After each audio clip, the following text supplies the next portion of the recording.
Hello students, Ritu ma'am here. Today we will discuss about the conductance of electrolytic solution. Students, in our last video we have discussed about the Nernst equation and we have done the numerical based on Nernst equation. This is the second part of electrochemistry जिसमें आपका basically conductance of electrolytic solution के बारे में details हैं and इसके ऊपर based numericals भी काफ़ी एग्जाम्स में आते हैं. तो दो टाइप के न्यूमेरिकल्स हैं बेसिकली इस चैप्टर में. One based on Nernst equation and second based on the this topic that is conductance of electrolytic solution. तो कंडक्टेंस ऑफ इलेक्ट्रोलिटिक सोल्यूशन में we have different definitions, we have different terms. पहले उनको समझ लेते हैं कि वो क्या चीज़ है, देन हम उसमें आगे उसके न्यूमेरिकल्स को फिर नेक्स्ट टाइम पे लेंगे. तो first is the resistance. Student, I think resistance से आप सब लोग फैमिलियर हैं. What is the meaning of resistance? Resistance is the any obstruction और hindrance to the flow of current. ठीक है, कोई भी आपका बेसिकली अगर कहीं करंट फ्लो हो रहा है किसी कंडक्टर के थ्रू, तो उसमें जो भी ऑब्स्ट्रक्शन है या फिर हिंड्रेंस है जिससे करंट के फ्लो में कोई भी प्रॉब्लम आ रही है, प्रॉपर नहीं हो पा रहा है, that is known as the resistance of that is known as the resistance. Resistance is basically denoted as R. This is denoted by R and it is directly proportional to the length of conductor. जो भी आपका wire है, conductor है, उसका कितना length है, and it is inversely proportional. It is inversely proportional to the area of cross section. Area of cross section of the conductor. Okay student, so that means if it is denoted by L and this is denoted by small a, then R is proportional to L upon A. If we want to remove this proportional sign, then यहाँ आपका क्या आ जाएगा, एक constant आ जाता है रो, where row is, इसको क्या बोलते हैं, resistivity. It is known as the resistivity और it is also known as the specific resistance. It is also known as the specific resistance. तो basically this is the formula for resistance.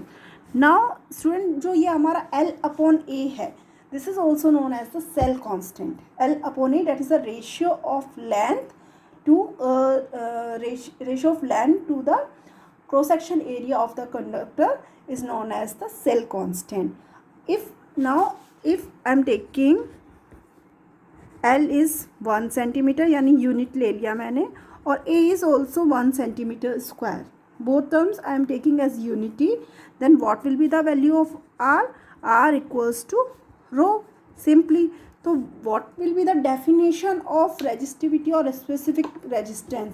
Basically ये यहाँ से निकल के आ जाएगी आपकी कि स्पेसिफिक रेजिस्टिविटी और rho is the resistance. It is equals to the resistance which is offered by the conductor of, जिसका कितना लेंथ है, 1 centimetre length with area of cross section 1 centimetre square. That means simple मैं क्या बोल रही हूँ कि अगर आपका किसी कंडक्टर का लेंथ 1 सेंटीमीटर है, उसका area of cross section 1 centimetre square है, देन आपका जो रेजिस्टिविटी है it will be equivalent to the resistance which is offered by the conductor.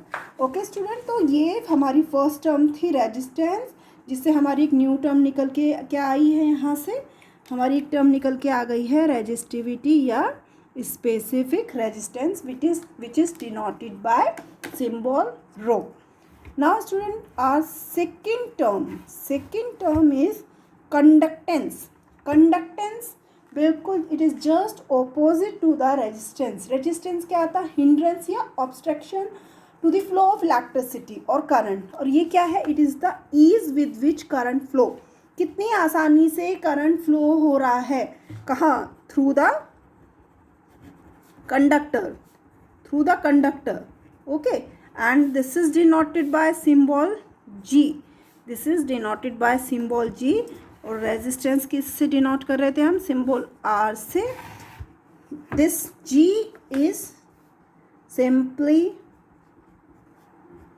Opposite to the resistance, यानी किसके इक्वल है, इट इज 1/R, बिल्कुल आपका उसका जस्ट ऑपोजिट है। तो यहाँ से अगर आप निकालेंगे इसको तो हमारा क्या चीज़ आ जाएगा, यहाँ से अगर आप फॉर्मूला निकालेंगे तो यहाँ से फॉर्मूला आ जाएगा हमारा, अगर आप फॉर्मूला लिखना चाहते हैं तो पुट कर दीजिए वैल्यू, आपका आ जाएगा ρL/A। ये आपका यहाँ से वैल्यू आ जाएगा। अच्छा, अगर मैं यूनिट की बात करूँ तो यहाँ जो हमारा यूनिट होगा, यूनिट ऑफ रो, क्या निकल के आएगा रेजिस्टिविटी का, यहाँ से देखिए क्या चीज़ हो जाएगा, दिस इज ओम, रेजिस्टेंस का यूनिट ओम होता है, this is centimetre and this is centimetre square. तो ये हमारा बेसिकली आ जाएगा आपका ओम सेंटीमीटर, ठीक है। तो ये इसका बेसिकली यूनिट है। इसके थ्रू अगर हम यहाँ से देखें unit, basically unit of conductance, यहाँ से देखें तो क्या हो जाएगा, 1/R है तो 1/ओम हो गया, यानी दिस इज ओम इनवर्स हो गया। ओम इनवर्स को ही हम मोह बोलते हैं या फिर इसी को ही हम साइमन बोलते हैं, ठीक है। तो यानी आपका जो कंडक्टेंस का बेसिकली यूनिट हो गया, इट इज़ ओम इनवर्स और मोह और साइमन, ठीक है। इनमें से आप कोई भी यूज़ कर सकते हैं, तीनों एक ही चीज़ है। नाउ आपका यहाँ एक जिस तरह से रेजिस्टिविटी एक टर्म आ जाती है, उसी तरह से एक टर्म है conductivity. We have a term conductivity और स्पेसिफिक कंडक्टेंस। जैसे conductance is reciprocal of opposite to the resistance, in the same way जो कंडक्टिविटी है it is opposite to the resistivity. यानी ये क्या है, it is simply opposite, reciprocal of resistivity, यानी ये क्या हो जाएगा, it is 1/ρ and it is denoted by kappa. It looks like K, ये आपका के जैसा दिखता है but it is not K, it is known as the kappa, ठीक है। इसको हम कप्पा बोलते हैं कि ये दिस कप्पा इक्वल्स टू 1/ρ। और अगर हम यहाँ से सिंपली वैल्यू पुट करें तो ये हमारा आ जाएगा 10, ओके। अब यूनिट अगर मैं इसकी निकालूँ, यूनिट ऑफ कप्पा क्या हो जाएगा आपका, 1/ρ का मतलब क्या हो गया, 1/ओम सेंटीमीटर, और this is mho centimetre inverse और siemens centimetre square, siemens centimetre inverse, okay. So ये आपकी मैंने यहाँ पे आपको दो बेसिक टर्म बता दी हैं। वन इज़ रेजिस्टेंस के थ्रू यहाँ रेजिस्टिविटी या स्पेसिफिक रेजिस्टेंस आ गया है, and second term is the conductance के थ्रू हमारा एक न्यू टर्म कंडक्टिविटी या स्पेसिफिक कंडक्टेंस आ गया है। ये जो आपकी छोटी छोटी टर्म्स हैं ये basically numerical point of view से बहुत इंपॉर्टेंट है। ये जो हमारे सिंपल फॉर्मूले यहाँ पर यूज़ कर रहे हैं इनके ऊपर बेस्ड न्यूमेरिकल्स एग्ज़ाम में आ जाते हैं। नाउ जो इसके बाद हमारी टर्म है that is the molar conductivity तो हमने देख ली क्या है, ठीक है। अब मोलर कंडक्टिविटी का मतलब क्या हो जाता है, it is simply the conductance of solution containing 1 mole of electrolyte. This is the difference. यहाँ पे क्या है, ये कंडक्टेंस ऑफ सोल्यूशन है in which there is 1 mole of electrolyte are present. यहाँ पे एक फिक्स अमाउंट दे दिए कि 1 मोल ऑफ इलेक्ट्रोलाइट होना चाहिए, तब हम इसे क्या बोलेंगे, मोलर कंडक्टिविटी हम इसको बोलते हैं। तो this is denoted by lambda M. देखिए लैम्डा, आपने ये वाला लैम्डा सबको पता है, दिस इज लैम्डा, ठीक है। This is also lambda, actually this is small lambda and this is capital lambda, but हम वेवलेंथ के रेस्पेक्ट में हमेशा ये पढ़ते आए हैं तो ये हमने कहीं यूज़ नहीं किया है अभी तक। But this is also lambda, यहाँ इसको सिंपली आपको लैम्डा एम ही बोलना है। Lambda M equals to kappa upon C, ठीक है, kappa upon C. This is the formula of molar conductivity. Now student, क्योंकि ये 1 मोल सोल्यूशन के रेस्पेक्ट में है तो कंसंट्रेशन यहाँ किसके रेस्पेक्ट में है, मोलैरिटी के रेस्पेक्ट में है। तो यहाँ पर बेसिकली हम क्या लिखेंगे इसको, kappa into 1000 upon M. M का मतलब यहाँ आपका क्या है, where M is the molarity है। ठीक है, तो अब ये जो टर्म आ गई हमारी है किसके रेस्पेक्ट में आ गई, मोलैरिटी के रेस्पेक्ट में आ गई है। ओके, तो यहाँ पर बेसिकली जब आप कप्पा को रिप्रेजेंट कर रहे थे तो हम यहाँ किसके रेस्पेक्ट में कर रहे थे, ओम इनवर्स सेंटीमीटर इनवर्स के रेस्पेक्ट में कर रहे थे। बट यहाँ पर जैसे ही आप कंसंट्रेशन को मोल के रेस्पेक्ट में लेते हैं तो तब यहाँ पे ये जो 1000 है ये बेसिकली पर्टिकुलर जो आपका बोलना चाहिए कि यहाँ हमने सेंटीमीटर लिया है और 1 लीटर का मतलब आपका 1000 सेंटीमीटर क्यूब होता है। तो उसको बैलेंस करने के लिए ओवरऑल फार्मूला आता है। फार्मूला का डेरिवेशन हमारे सिलेबस में नहीं है तो डायरेक्टली फार्मूला आप ध्यान रख सकते हैं। बट ये बेसिकली जो आया है वो इस वजह से ही आया है क्योंकि कप्पा का जो हम फार्मूला लेके चलते हैं वो क्या लेके चलते हैं, यूनिट सेंटीमीटर में लेके चलते हैं।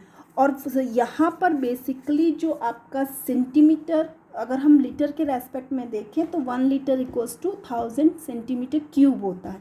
तो इसलिए ये 1000 का टर्म आया है। आपको यहाँ जनरली यही फार्मूला यूज़ करना है न्यूमेरिकल्स में, तो आप डायरेक्टली इसको याद रख सकते हैं। यहाँ आप m लिख लीजिए मोलैरिटी के लिए या फिर सिंपली c लिख लीजिए विद रेस्पेक्ट टू मोलैरिटी, वो जो आपको कन्वीनियंट लगे आप उसको ले सकते हैं। तो ये बेसिकली 3 फार्मूले हमारे न्यूमेरिकल पॉइंट ऑफ व्यू से बहुत इंपॉर्टेंट है। Now we will take our next topic, it is variation of conductivity and molar conductivity with concentration. Variation of conductivity means कि आपका कंडक्टिविटी और मोलर कंडक्टिविटी में विथ रेस्पेक्ट टू कंसंट्रेशन क्या changes, क्या variation होता है। Student, ये आपका बड़ा इम्पॉर्टेंट चीज़ है, इसको समझना आपको बहुत इम्पॉर्टेंट है कि क्या हम इसमें बेसिकली बताना चाह रहे हैं। देखिए, कंडक्टिविटी जो है it is always decreases with decrease in concentration. I think this is clear कि जब भी आपकी कंडक्टिविटी है, जहाँ भी आपकी कंडक्टिविटी होगी बेटा, वो हमेशा क्या हो जाएगी, it is always decreases with decrease in concentration. ठीक है, जो भी आपका कंसंट्रेशन है उसके साथ में कंडक्टिविटी, अगर आपकी कंसंट्रेशन डिक्रीज़ हो रही है तो कंडक्टिविटी भी आपकी क्या होती है, डिक्रीज़ होती है। डिक्रीज़ इन कंसंट्रेशन का मतलब क्या हो गया, या तो आप डिक्रीज़ इन कंसंट्रेशन बोल दीजिए या फिर हम इसको क्या बोल देंगे, विद डाइल्यूशन बोल देंगे। ठीक है, यानी अगर डाइल्यूशन आप कर रहे हैं, वाटर इंक्रीज़ करते जा रहे हैं तो भी आपकी कंडक्टिविटी डिक्रीज़ होगी। अब इसका मतलब क्या है, देखिए कंसंट्रेशन ज़्यादा होने का मतलब क्या है कि उसके अंदर नंबर ऑफ आयंस भी ज़्यादा है। बट जैसे उसकी कंसंट्रेशन कम होती है या उसका डाइल्यूशन बढ़ता है, हम उसमें वाटर ऐड करते जा रहे हैं या डाइल्यूशन उसका इंक्रीज़ कर रहे हैं, तब आपका बेसिकली क्या होता है, जो नंबर ऑफ आयंस हैं बेसिकली जो करंट को कैरी करने के काम में आ रहे हैं वो भी कम होते चले जाते हैं। अब ऑब्वियसली अगर आपके नंबर ऑफ आयंस जो करंट कैरी कर रहे हैं वो ही कम हो रहे हैं तो कंडक्टिविटी क्या होगी, कंडक्टिविटी भी डिक्रीज़ होगी। तो सीधे सीधे this is related to the number of ions present in the solution. और आपका नंबर ऑफ आयंस अगर डिक्रीज़ हो रहे हैं तो करंट भी कम कैरी होगा, इस वजह से जो कंडक्टिविटी है वो भी आपकी डिक्रीज़ हो जाती है। ठीक है, तो this is the first thing. अब दूसरी चीज़ क्या है आपकी, अगर हमारी कंडक्टिविटी किसी भी सॉल्यूशन की बेसिकली अगर हम बात करें तो क्या है कंडक्टिविटी, बेसिकली क्या है, it is the conductance of unit volume of solution. ठीक है, यूनिट वॉल्यूम कितना, आपने एक पर्टिकुलर यूनिट वॉल्यूम ले लिया है, उसका कंडक्टिविटी है जो आपका बेसिकली कहना चाहिए कि उसके अंदर आपके 2 प्लैटिनम इलेक्ट्रोड रहते हैं जिनका क्रॉस सेक्शन एरिया यूनिट है, और उनका डिस्टेंस भी आपका आपस में जो है वो कितने डिस्टेंस से है, आपकी यूनिट लेंथ उनका है और एक पर्टिकुलर डिस्टेंस पे वो रखे हुए हैं। तो उनके बीच का जो बेसिकली कंडक्टेंस है डैट इज़ कंडक्टिविटी। जिस तरह से हमने रेजिस्टिविटी को एल अपॉन ए के रेस्पेक्ट में, यूनिट के रेस्पेक्ट में लिया था, उसी तरह से यहाँ भी आपका बेसिकली कंडक्टिविटी जो हो जाएगा वो with respect to unit area and unit length के रेस्पेक्ट में कंडक्टेंस है बेसिकली। तो अब यहाँ पे बेसिकली हम क्या चीज़ बताना चाह रहे हैं कि आपका जो कंडक्टिविटी, जो बेसिकली आपका कि जो बेसिकली आपका यहाँ से मोलर कंडक्टिविटी है इलेक्ट्रोलाइट की, वो आपकी डाइल्यूशन के साथ इंक्रीज होती है।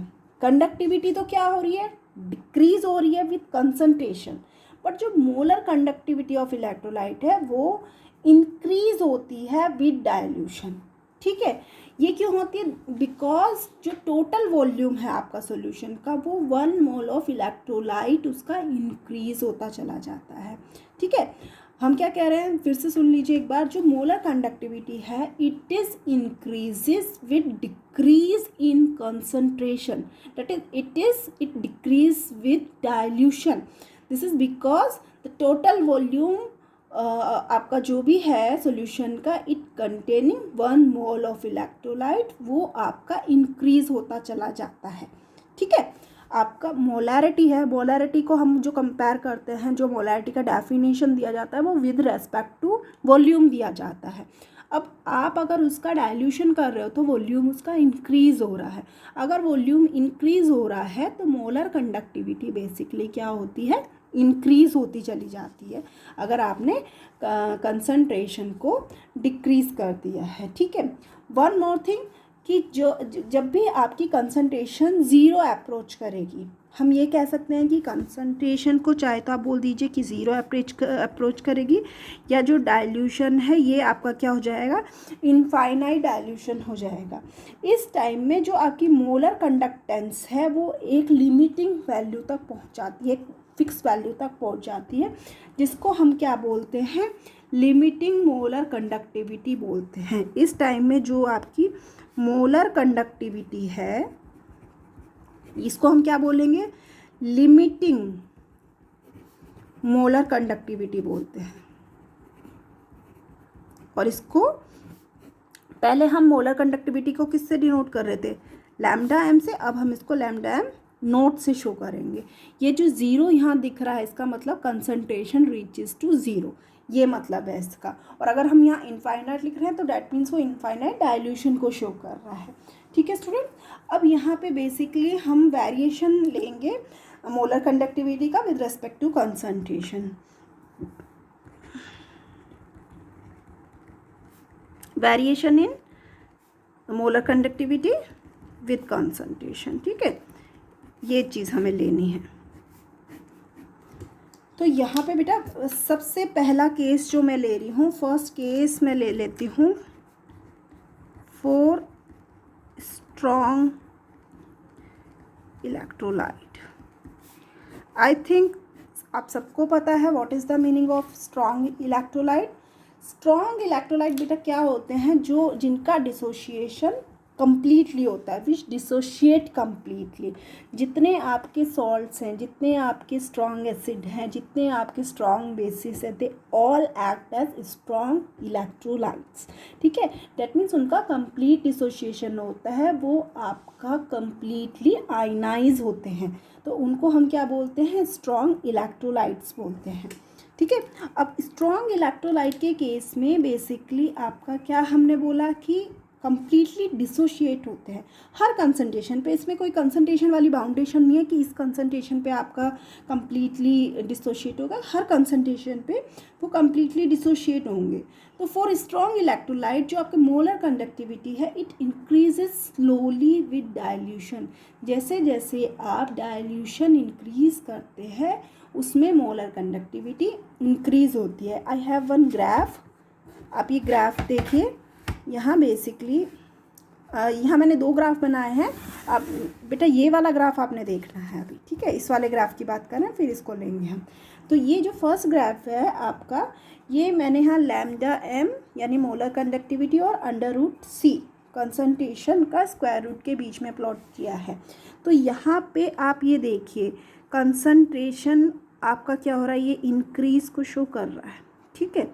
अब अगर मैं रिवर्स में जाऊँ, कंसंट्रेशन डिक्रीज़ हो रहा है यानी आपका डाइल्यूशन इंक्रीज़ हो रहा है। तो ये धीरे धीरे कहाँ जा रहा है, इस साइड जा रहा है।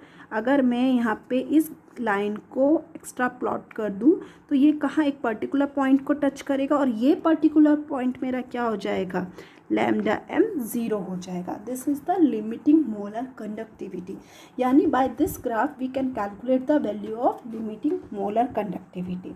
अब ये जो ग्राफ बेसिकली मैंने बनाया है ये किसके थ्रू बनाया है, this is represented by an equation. ये जो ग्राफ हमारा आया है दिस इज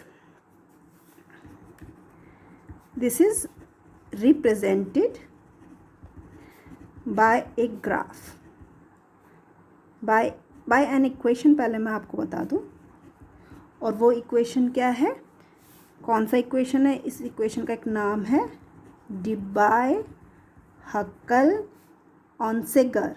ये 3 साइंटिस्ट हैं जिनके नाम पर है ये ऑनसेगर, डिबाय हक्कल ऑनसेगर इक्वेशन, ठीक है। और ये इक्वेशन क्या है, that lambda M equals to lambda M naught minus A root C, ठीक है। अब आप ग्राफ दोबारा देखिएगा, ठीक है। ये तो मैंने अभी आपको ग्राफ डायरेक्टली बताया था, अब इस इक्वेशन की हेल्प से आप देखिएगा। ये स्ट्रॉन्ग इलेक्ट्रोलाइट के केस में अभी आप ले रहे हैं बेटा। तो यहाँ पे आपका इसको आप कंसीडर कर लीजिए, it is Y and this is M X plus C type का एक इक्वेशन हो गया। That means we will get a straight line, पहली चीज़, ठीक है। यहाँ पर जो आपका लैम्डा एम नॉट है वो तो हमें मिल ही रहा है, इंटरसेप्ट का वैल्यू दे देगा। ये वैल्यू जो हो जाएगा हमारा इंटरसेप्ट का, ये किसके लिए आ जाएगा आपका, बेसिकली लैम्डा एम नॉट यानी लिमिटिंग मोलर कंडक्टिविटी इजीली हम स्ट्रॉन्ग इलेक्ट्रोलाइट के केस में फाइंड आउट कर सकते हैं। यहाँ से जो आपका ए है, ए कैसे निकाल सकते हैं हम, ए यहाँ पर एक कांस्टेंट है जिसकी वैल्यू आप स्लोप की हेल्प से निकाल सकते हैं, ठीक है। स्लोप की हेल्प से we can calculate the value of A, और सी बेसिकली कंसंट्रेशन है यहाँ पर जो आपका वाई और एक्स यानी लैम्डा एम दिस वन और X delta square root of C, इनके बीच में ग्राफ प्लॉट किया है। ये आपका बेसिकली एक स्ट्रेट लाइन आ गया। निगेटिव साइन था तो आपका ऐसी आई है, अगर पॉजिटिव साइन होता तो इस तरह की लाइन आती, ठीक है। तो ये बेसिकली आपका यहाँ पर वेरिएशन हो गया with respect to strong electrolyte, किस किस के बीच में, लैम्डा एम और कॉन्सेंट्रेशन के बीच में, ठीक है स्टूडेंट्स। नाउ अगर आपने बेटा यहाँ पर वीक इलेक्ट्रोलाइट ले लिया है, ये मेरा जो केस है, दूसरे वाला जो केस है ये मेरा किसके लिए है, सेकेंड केस जो है मेरा, I am taking the second case जो है मेरा, it is for weak electrolyte. Weak electrolyte के लिए मैं केस ले रही हूँ। तो वीक इलेक्ट्रोलाइट में क्या फ़र्क पड़ता है, वीक इलेक्ट्रोलाइट, पहली चीज़ तो what is the meaning of weak electrolyte, simply the electrolyte which do not ionize completely in aqueous solution as well as in molten state, उनको हम वीक इलेक्ट्रोलाइट बोलते हैं। जस्ट लाइक आप ले लीजिए यहाँ, अगर मैं स्ट्रॉन्ग की बात करूँ, आपको कुछ भी ले लीजिएगा, KCl ले सकते हैं हम या कोई भी, ठीक है, KCl ले लीजिए आप या फिर NaCl ले लीजिए, ठीक है, कोई भी आप ले सकते हैं इसमें जो स्ट्रॉन्ग इलेक्ट्रोलाइट है। अगर मैं वीक इलेक्ट्रोलाइट की बात करूँ तो फॉर एग्जांपल अगर मैंने CH3COH लिया है, ठीक है, या फिर H2CO3 लिया है, जिनका आयनाइजेशन कम्प्लीटली नहीं होता है, तो इनमें क्या होता है, बेसिकली ये कम्प्लीटली डिसोशिएट तो नहीं हो रहा है, बट विद डाइल्यूशन इनका डिग्री ऑफ डिसोशिएशन इंक्रीज होता है, जिसके through the result in increase in number of ions. समझ रहे हैं कि जैसे जैसे डाइल्यूशन होगा आपका वैसे वैसे डिग्री ऑफ डिसोशिएशन इंक्रीज होता है in case of weak electrolyte, जिसके through the result in increase in the number of ions. I am repeating कि विद डाइल्यूशन क्या हुआ है in case of weak electrolyte, जो आपका डिग्री ऑफ डिसोसिएशन है यानी अल्फा जो होता है ये इंक्रीज होता है and it results in increase in the number of ions.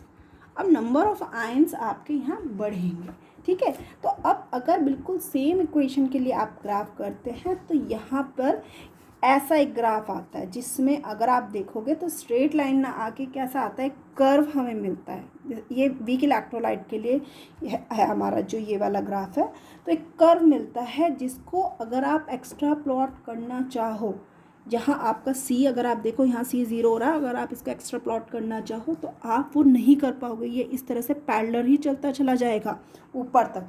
तो यानी आप अगर चाहें भी तो we can not calculate the value of limiting molar conductivity in case of weak electrolyte, ठीक है। यही सबसे ज़रूरी चीज़ है कि we can not determine the limiting molar conductivity of weak electrolyte by this graph. हम इस ग्राफ के थ्रू नहीं निकाल सकते, एक्यूरेटली नहीं निकाल सकते। तो कई बार एग्जाम में कैसे 1 मार्क में क्वेश्चन आ जाएगा कि आपको 2 ग्राफ दे देंगे कि ऐसे स्ट्रेट और ये एक साथ दे देंगे वो बना के, और फिर आपसे पूछेंगे कि कौन सा ग्राफ किसके लिए, स्ट्रॉन्ग इलेक्ट्रोलाइट के लिए कौन सा है और वीक इलेक्ट्रोलाइट के लिए कौन सा है। तो सिंपली ध्यान रखना है जिसमें आप मोलर कंडक्टिविटी निकाल रहे स्ट्रेट लाइन जो है that is for strong electrolyte, और जिसमें आपका पैरेलल जाला है आपका लैम्डा एम के, वो आपका क्या है, वीक इलेक्ट्रोलाइट के लिए है, ठीक है। तो यहाँ पे बेटा ये टॉपिक हमारा कंप्लीट हो गया है। अच्छा, डिग्री ऑफ डिसोसिएशन की मैंने यहाँ बात की है, तो I think degree of dissociation आपको ध्यान होगा कि कितना एक्सटेंट हमारा डिसोशिएट हो रहा है किसी पर्टिकुलर इलेक्ट्रोलाइट का, उसको हम डिग्री ऑफ डिसोसिएशन बोलते हैं। अगर यहाँ मैं with respect to conductivity and molar conductivity बोलूँ, ये आप ध्यान रखेंगे, फॉर्मूला बहुत इंपॉर्टेंट फॉर्मूला है। अगर मैं degree of dissociation with respect to molar conductivity के बोलूँ तो यहाँ पर this is a ratio of lambda M upon lambda M nought, very important formula. Alpha क्या है आपका, it is a ratio of molar conductivity to the limiting molar conductivity, ठीक है। और अगर आपको वो अल्फा पता है तो easily we can calculate the value of K generally क्या होता है, C alpha square upon 1 minus alpha. In general ये फार्मूला हम यूज़ करते हैं। दिस इज़ आपका क्या है, दिस इज इक्विलिब्रियम कांस्टेंट, ठीक है, ये आपका इक्विलिब्रियम कांस्टेंट है। तो यहाँ पर ये टॉपिक कंप्लीट हो गया है। नाउ स्टूडेंट इसी में ही, क्योंकि हमने क्या बोला है कि ग्राफिकल रिप्रेजेंटेशन के through we can not calculate the value of limiting molar conductivity for weak electrolyte. तो यहाँ पर एक हमारा लॉ है जिसका स्टेटमेंट भी इम्पॉर्टेंट है, जिसके ऊपर बेस न्यूमेरिकल्स भी आ जाते हैं। It is Kohlrausch law, this is Kohlrausch law. Kohlrausch जो थे एक साइंटिस्ट थे जिन्होंने आपका बेसिकली ये प्रॉब्लम देखी कि स्ट्रॉन्ग इलेक्ट्रोलाइट का तो limiting molar conductivity easily calculate हो जाता है ग्राफ के थ्रू, जो डबल हकल ऑनसेगर इक्वेशन है उसके थ्रू जो ग्राफ बना है, बट वीक इलेक्ट्रोलाइट के लिए प्रॉब्लम है, तो कैसे कैलकुलेट करें। तो उन्होंने बेसिकली इसके लिए एक स्टेटमेंट दिया जिसके थ्रू हम जो लिमिटिंग मोलर कंडक्टिविटी है फॉर वीक इलेक्ट्रोलाइट वो हम कैलकुलेट कर सकते हैं। तो बेसिकली इनका स्टेटमेंट है that limiting molar conductivity of an electrolyte it is the simply sum of the individual contribution of the cations and the anions of the electrolyte, ठीक है स्टूडेंट्स। इसका मतलब क्या है मैं एक बार आपको लिख के यहाँ बता देती हूँ ताकि आपको क्लियर हो जाए कि मैं क्या बात कर रही हूँ। ये क्या है, it is limiting molar conductivity of an electrolyte it is the sum, ये देखिए क्या लिख रही हूँ मैं, sum of the individual contribution of the cation and the anion of the electrolyte, ठीक है। अब इसका मतलब समझने की कोशिश करिएगा। कोलार्स लॉ के अलावा Kohlrausch law of independent migration of ions भी बोलते हैं। वैसे तो ज़्यादातर ये कोलार्स लॉ की फॉर्म में ही आता है, बट कभी कभी उस तरह से भी आ जाता है। इसका मतलब क्या है कि समझ लीजिए अगर आपके पास NaCl है, अभी ये मैं स्ट्रॉन्ग के केस में ले रही हूँ, इसके थ्रू आप स्ट्रॉन्ग का भी निकाल सकते हो, वीक का भी निकाल सकते हो, बट इसका जो एडवांटेज है वो वीक के लिए है, क्योंकि स्ट्रॉन्ग का तो हम दोनों तरह से ही निकाल पाएंगे, बट वीक का इससे ईजिली निकल जाएगा।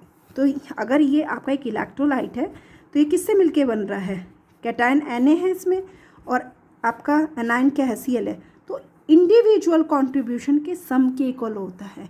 ये भी लैम्डा ही है, ठीक है, ये आपका विद रेस्पेक्ट टू कैटायन है, this is with respect to anion है, तो इनकी लिमिटिंग मोलर कंडक्टिविटी के सम के इक्वलेंट होता है।